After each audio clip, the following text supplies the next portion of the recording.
abençoados irmãos com a paz do Senhor. Amém. Estou muito feliz de mais uma vez poder estar aqui com os irmãos.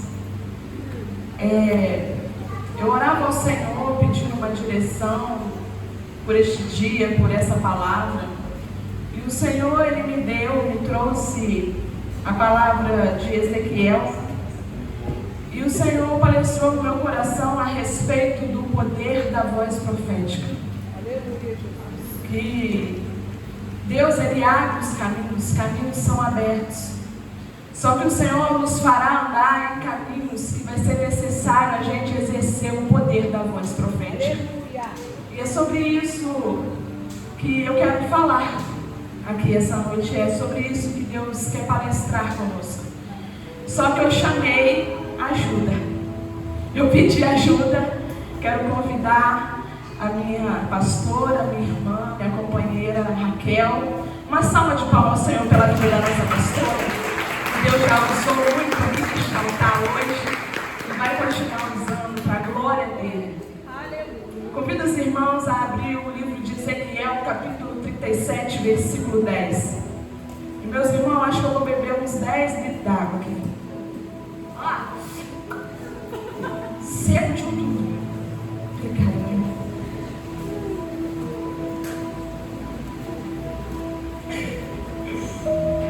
Eita glória. Amém? Ezequiel capítulo 37, versículo 10. A palavra santa do Senhor vai nos dizer assim: e profetizei como ele me deu ordem.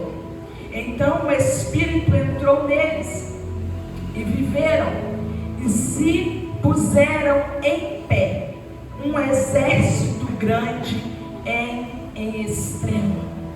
Ah, papai querido, amado da minha alma, em concordância com o meu pastor, estou eu aqui, está a minha pastora, minha irmã aqui. Nós estamos diante da tua presença em total dependência de ti.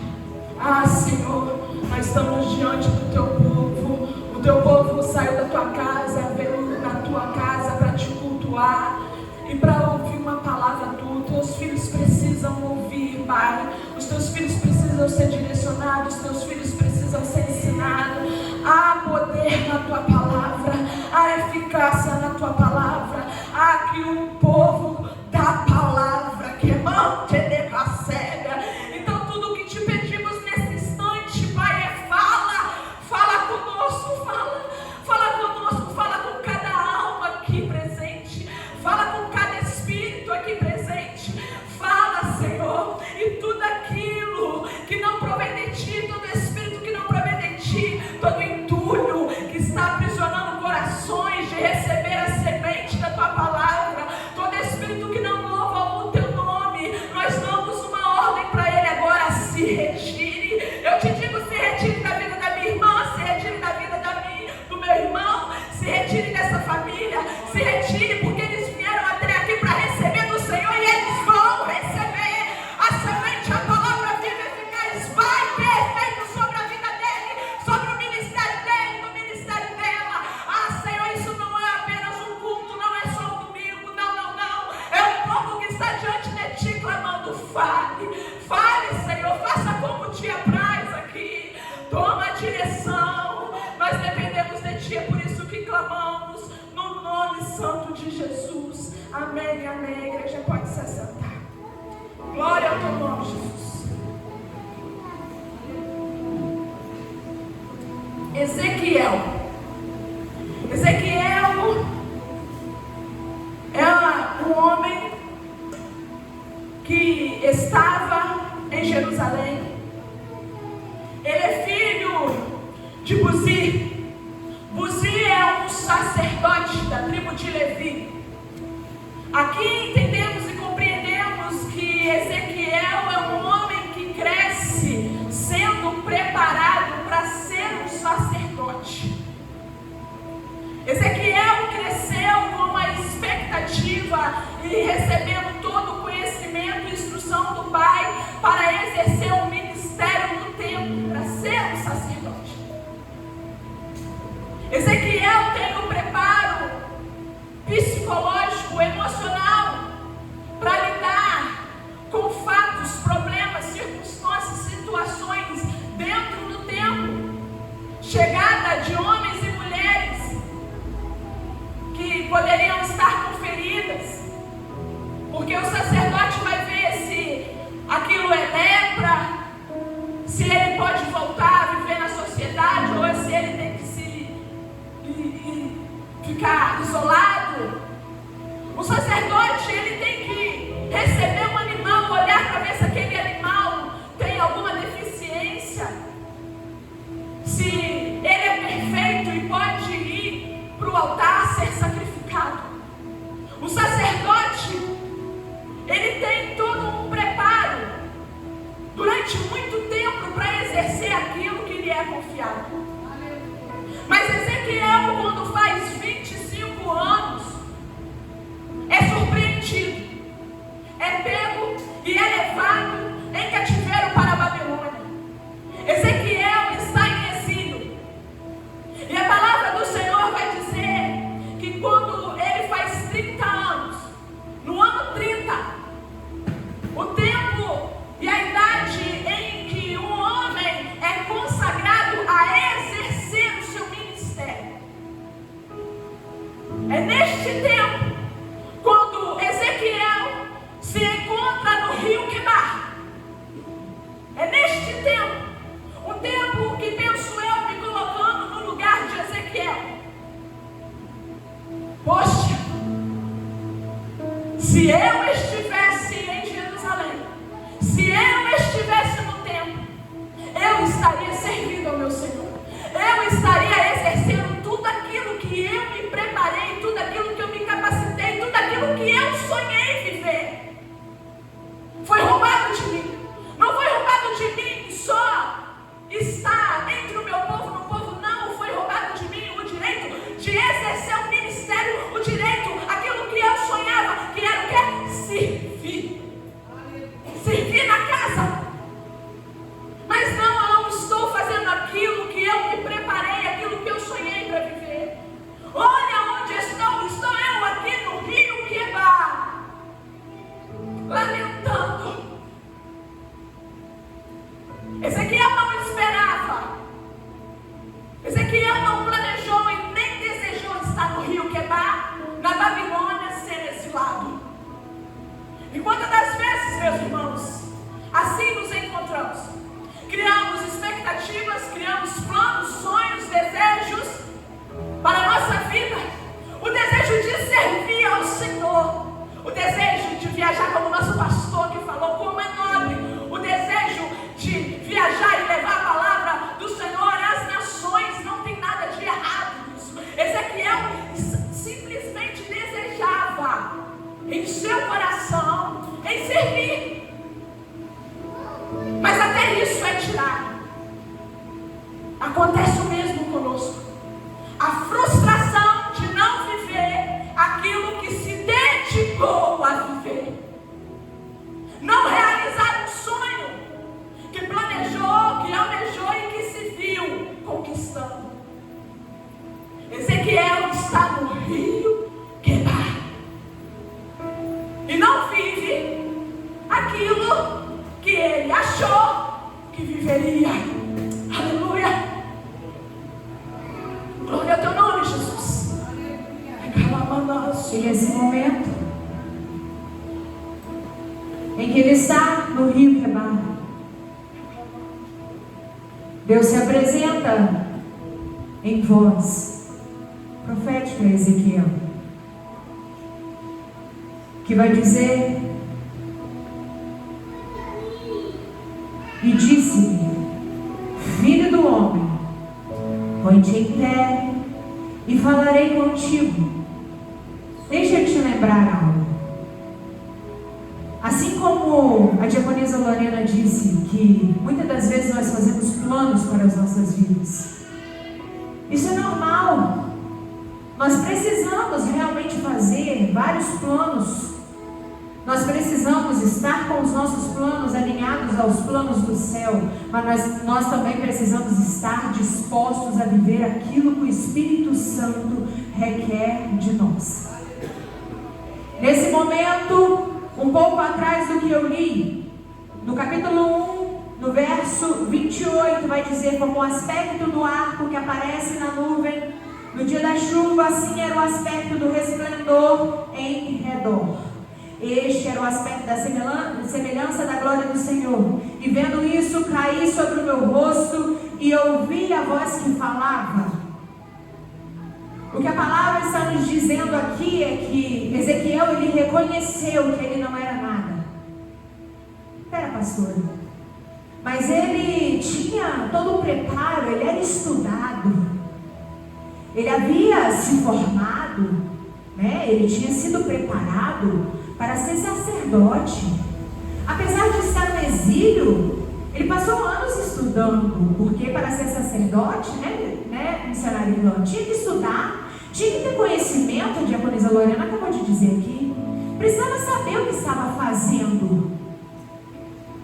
Mas ele reconheceu que diante daquele que se apresentava a ele naquele momento, ele não era nada. Ele reconheceu que aquele que se apresentava diante dele era o Deus Altíssimo. E ele se prostrou, como todos os outros profetas, quando são chamados, com o rosto em pó. E Deus disse para ele: põe-te em pé, eu quero falar contigo. Meu filho, se posiciona, porque eu quero falar contigo. E o Espírito Santo, assim como ele disse para Ezequiel, ele fala para nós nessa noite: meu filho, se posicione, põe-te em pé, eu quero falar contigo. Existem coisas da tua vida que vão precisar ser retiradas. Ei, você está com o rosto em pó, você não está gostando do que está precisando passar, mas põe-te em pé, porque eu quero falar contigo. Eu quero falar para você o que eu quero para a tua vida daqui para frente. Meu filho, põe-te em pé. É impossível o Espírito Santo revelar o plano. É impossível Deus falar como alguém que está prostrado. Na palavra do Senhor, conforme você vai lendo, você vai perceber que todas as vezes que Deus ia falar com um dos seus profetas, ele dizia: coloca-te de pé, porque eu quero falar contigo.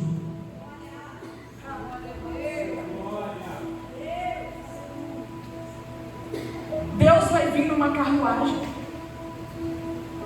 na Babilônia.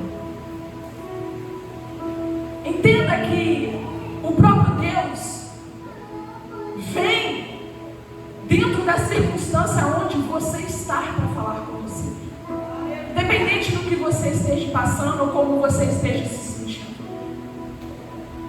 Como a minha irmã disse, quando Ezequiel vê a revelação de Deus, vê a revelação da imagem daquela carruagem, de algo maravilhoso, ele se prostra. Mas da mesma maneira que ele se vê incapaz de ouvir ou de vivenciar aquele momento que ele se prostra ao chão, a palavra vai dizer que é o Espírito que se apossa dele e coloca ele de pé. Entenda, meu irmão, que sim, a palavra que Deus vai ter, a revelação que Deus vai ter, o chamado que Deus vai ter, sim, será maior do que você. Sim, você vai se sentir incapaz. Sim, você vai se sentir inferior. E é assim mesmo que a gente tem que se sentir. Porque quando estamos fracos, como diz o apóstolo Paulo, eu me aperfeiçoo em você. É o Espírito que se aposta de Ezequiel e coloca ele de pé para ouvir. Quantas vezes você já olhou para pessoas, olhou para circunstâncias e disse: como que aguenta? Como que suporta? Como que continua? Como que persevera? Eu e meu irmão, olha aqui a resposta para você: é o Espírito Santo que se apossa. Se permita ser apossado por esse Espírito. Porque, como diz o meu marido, um general jamais dá comando para soldado de cabeça baixa. Se pluma. Você não está diante de qualquer Deus.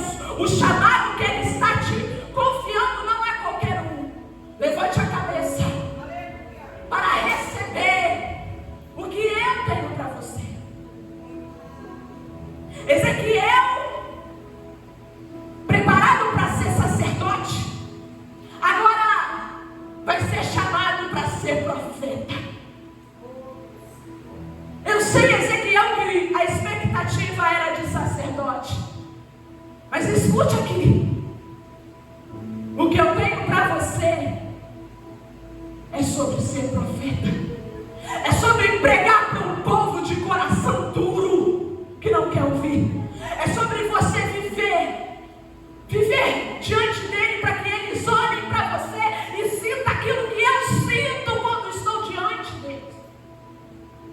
Ezequiel, eu sei que você se preparou para ser sacerdote.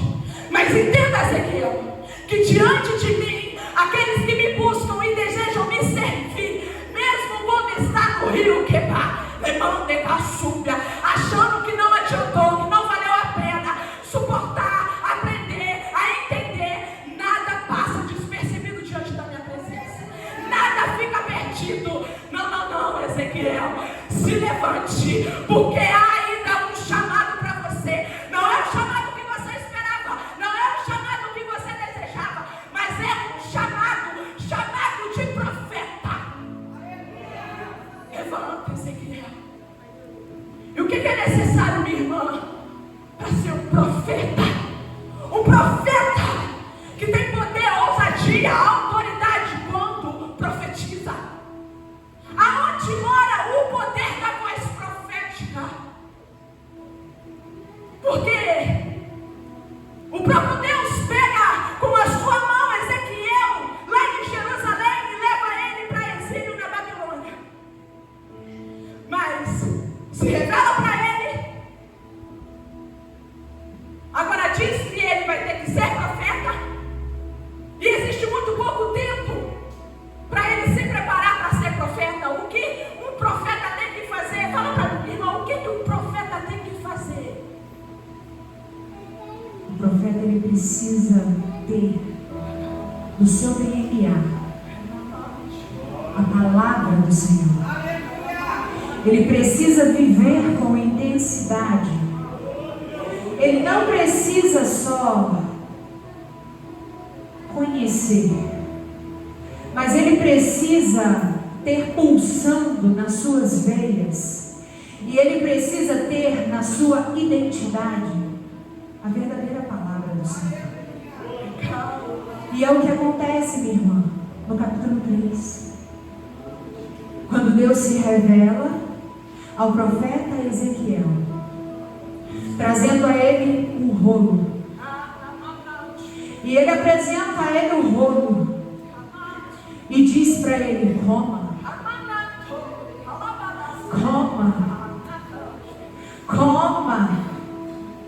faça com que ele entre e que ele faça parte das tuas entranhas. O que Deus está dizendo aqui ao seu povo é o seguinte: faça com que a palavra entre dentro de você e com que ela mude o seu interior por completo. Não que você leia a minha palavra hoje e que você saia das portas para fora e esqueça totalmente o que você acabou de ler, porque ela é viva, ela precisa entrar e ela precisa mudar o teu interior, ela precisa pulsar nas tuas veias, ela precisa fazer a diferença, ela precisa modificar o teu interior.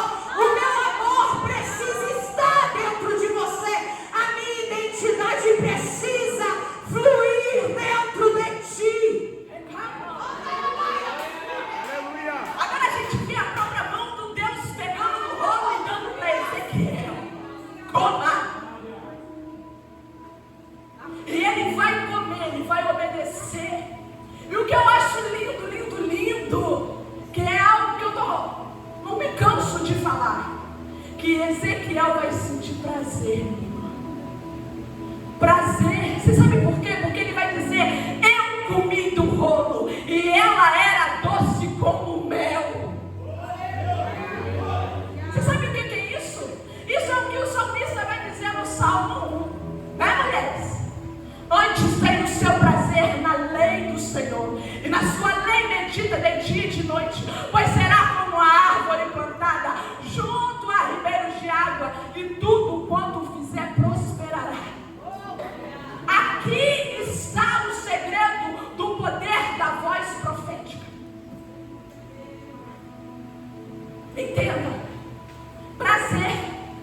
Eu entendi que parte da palavra do Senhor e ler nela, saborear ela, colocar ela dentro das minhas entranhas, não no meu cérebro, não no meu entendimento, mas dentro de mim, fluindo dentro de mim, saciando a minha alma, saciando o meu físico, saciando o meu espírito. Prazer, eu comi dela, eu senti o prazer que há nela. Eu não faço por regra, eu não faço porque o pastor disse que tem que fazer, eu não faço porque o meu líder tem que fazer, eu não faço porque estão me instruindo a fazer. Não. Eu aprendi a comer do rolo, eu aprendi a sentir o prazer que há nela. É diferente. É diferente para quem entende, é diferente para quem sabe, é diferente para quem pega do rolo e come e traz para dentro do seu ser. Como a minha irmã me disse, traz para o seu sangue, porque o que você come vai para o seu sangue. A palavra do Senhor, meus irmãos, é como uma vitamina para quem tem anemia espiritual. Se você está fraco espiritualmente, certamente tu não está tomando um comprimido. O sulfato ferroso aqui, ó, está te faltando. E o sulfato ferroso funciona da seguinte maneira, né, irmã? Vai adiantar eu ir lá e comprar uma cartela, tomar tudo num dia só? Como que funciona? Um dia de cada vez, um comprimido de cada vez. Não adianta você sentar na tua casa, ler 1, 2, 5 capítulos, o livro todo num dia só, e quando chegar no outro, ficar de lado.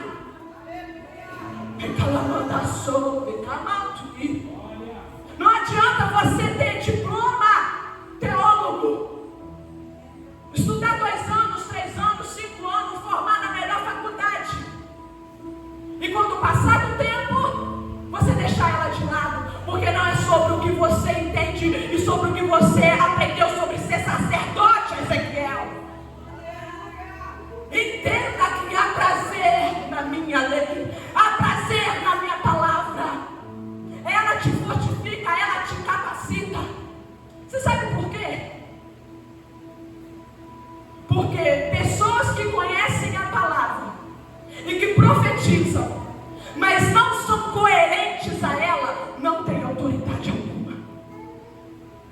Não tem autoridade. A autoridade vem da coerência, e a coerência vem daqueles que vivem dia após dia comendo do rolo. E é por isso que eu sempre digo que a sua maior pregação é o seu testemunho. Essa era a vida de Ezequiel. Meu Deus! Eu disse há pouco tempo aqui na consagração pela manhã, que o eis-me aqui, muitas pessoas não sabem o preço, porque é tão lindo falarmos eis-me aqui para o Senhor, e é apaixonante, eu digo, porque para mim é prazeroso sofrer pela palavra dele, mas talvez para você não seja, porque Ezequiel, ele vivia perante um povo que era duro de coração. Ezequiel, ele foi chamado, irmão, para pregar para um povo que enquanto ele estava pregando, eles estavam debochando dele. Enquanto ele pregava, enquanto ele falava a verdade, enquanto ele entregava o que Deus tinha mandado ele entregar, as pessoas estavam com o coração fechado e não queriam ouvir. E Deus já o havia avisado de tal acontecimento, e o havia dito que eles eram casa rebelde. Mas existia dentro dele um chamado. E o que o fazia continuar? O que o fazia romper? O que o fazia prosseguir na caminhada?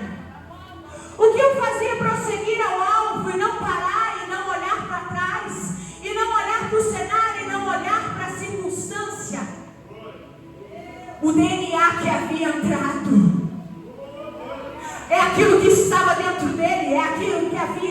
feito parte dele a partir daquele momento em que ele havia se deliciado da palavra de Deus e havia feito parte dele, irmão. Aquilo já fazia parte do corpo dele e ele já não tinha mais como fugir. Aquilo dava vigor, aquilo era vitamina, que a minha irmã acabou de dizer. Aquilo é o que dava força para ele exercer o chamado.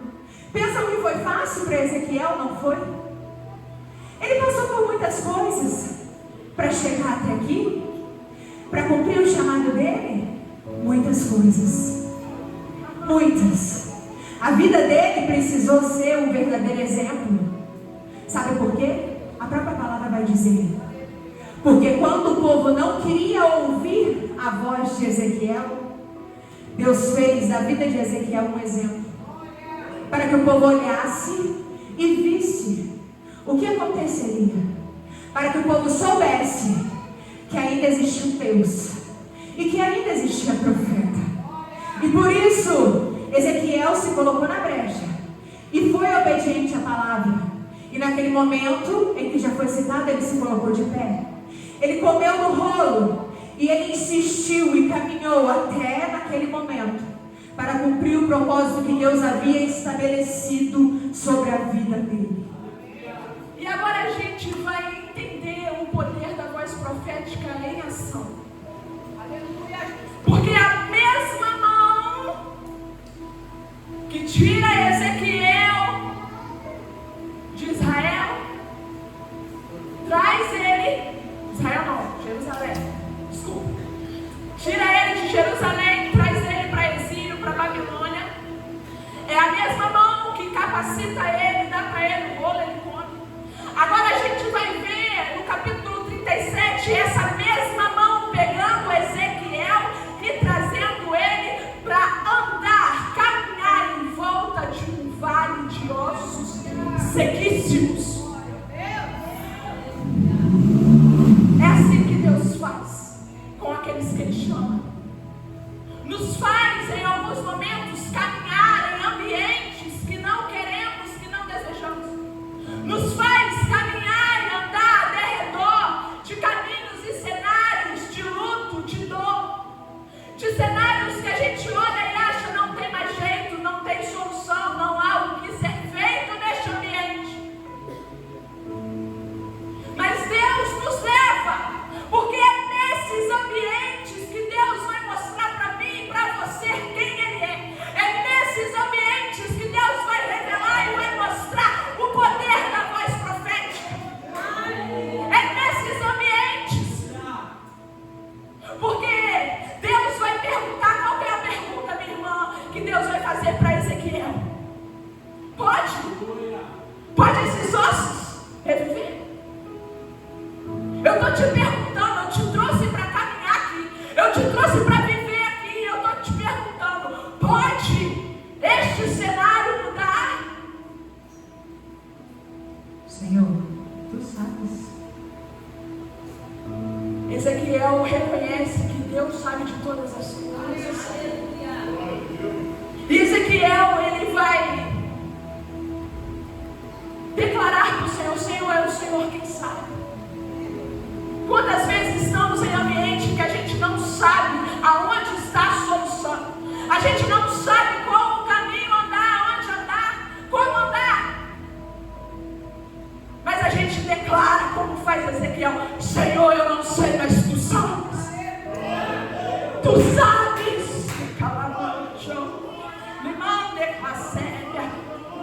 Ele estava em meio àquele cenário. E mais uma vez nós estamos mediante ao caminho que está fechado em frente a Ezequiel. Aos olhos humanos, ele via morte. Mas Deus já estava ali revelando todo o plano a Ezequiel. Porque o plano que Deus revelava a Ezequiel e dizia tudo aquilo que ele queria fazer com aqueles ossos, quando Deus manda ele, profetiza sobre esses ossos e diz a ele: mande-os, que cada osso junta seus ossos, e guie processo para que seja formado ali um grande exército. Ezequiel está diante de um caminho completamente fechado. Ezequiel está diante de morte. Porém, ele não tem dúvida de que o Deus que o pegou e o trouxe ali tem uma solução para ele. E ele diz: Senhor, tu sabes. E quando Deus diz a ele: abre a tua boca, é o que eu sempre digo: em ambientes proféticos, palavras se tornam decretos. E agora vocês entendem o porquê que eu insisto em sempre repetir isso. É por isso que eu insisto e persisto em repetir que em ambientes proféticos, palavras se tornam decretos. Mas existe algo muito importante que é necessário lembrar. Ezequiel, ele repetia exatamente aquilo que Deus ordenava que ele repetisse. Ezequiel não falava aquilo que era o desejo dele. Ezequiel não falava aquilo que ele queria falar. Ezequiel não fazia da forma que ele queria fazer. Ezequiel não cumpria as vontades do seu coração, mas ele repetia, ele ecoava uma voz do céu. Ele ecoava exatamente aquilo que Deus soprava aos ouvidos dele. E eu acho interessante que Deus vai entregar para o profeta a profecia. Deus vai entregar para o profeta o seu plano. Sabe qual é o meu plano, Ezequiel, para esses ossos? Sabe qual é o meu plano para essa circunstância, Ezequiel? O meu plano é que se é gerado nervo, é que se é gerado músculo, é que se é gerado pele, é que se é gerado corpos, é que se é gerado vida, Ezequiel. Este é o meu plano. E Deus vai dizer para Ezequiel: Ezequiel, profetiza para os ossos. Olha, entende isso aqui. Ezequiel profetiza para os ossos. Ezequiel profetiza para a doença. Ezequiel profetiza para o alto. Ezequiel profetiza sobre a tua vida financeira. Ezequiel profetiza sobre o teu ministério. Ezequiel profetiza.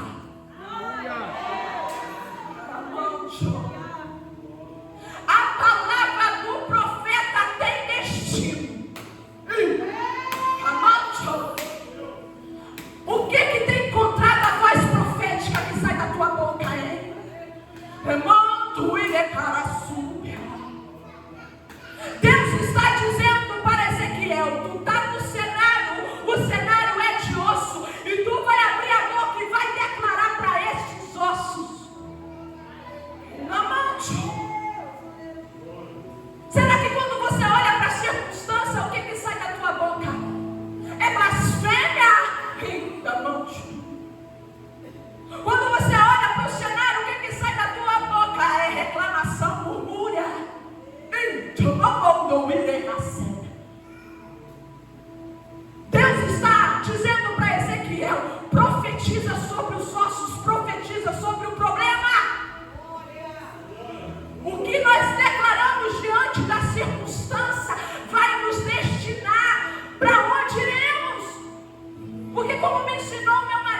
Não, 7. Então profetizei como se me deu ordem.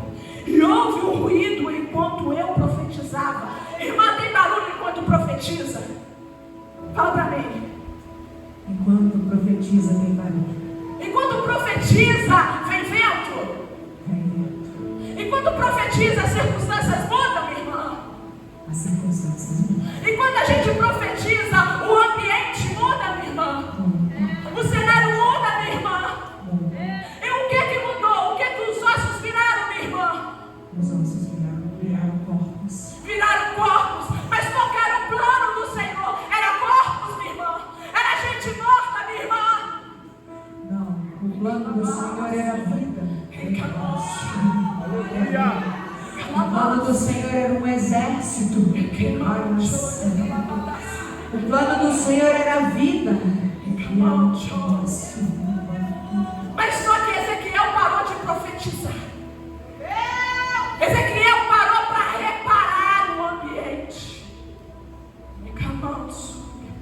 Ezequiel sentiu o vento, sentiu a mudança e olhou para o cenário e viu: era osso, agora é corpo. Quem não vai, gente, se maravilhar com esse cenário? Fala para mim. Se você está num ambiente que havia ossos e agora vê corpos, você não vai dar glória? Você não vai dar aleluia? Vai, porque uma grande manifestação de poder aconteceu. E sabe o que o Senhor me falava?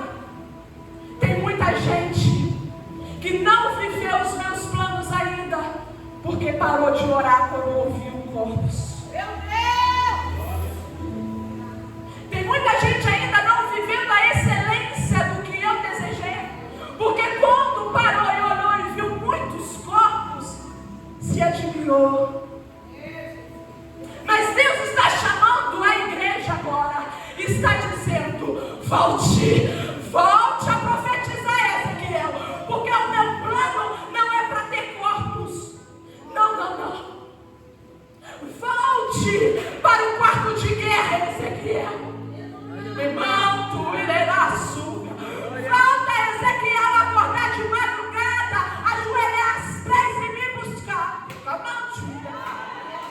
Porque tu está vendo corpos, mas o meu plano não é de corpos, é de vida, é de exércitos.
Nós éramos pó. E o osso, a Bíblia não está dizendo que é um osso seco, não. Está dizendo que é um osso sequíssimo. A ponto que se bater, encostar um no outro, vira pó. Agora imagina Deus pegando você do pó, transformando em barro, fazendo, desenhando, moldando como sua imagem e semelhança. E ele disse: eu não fiz, nós façamos.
Igreja,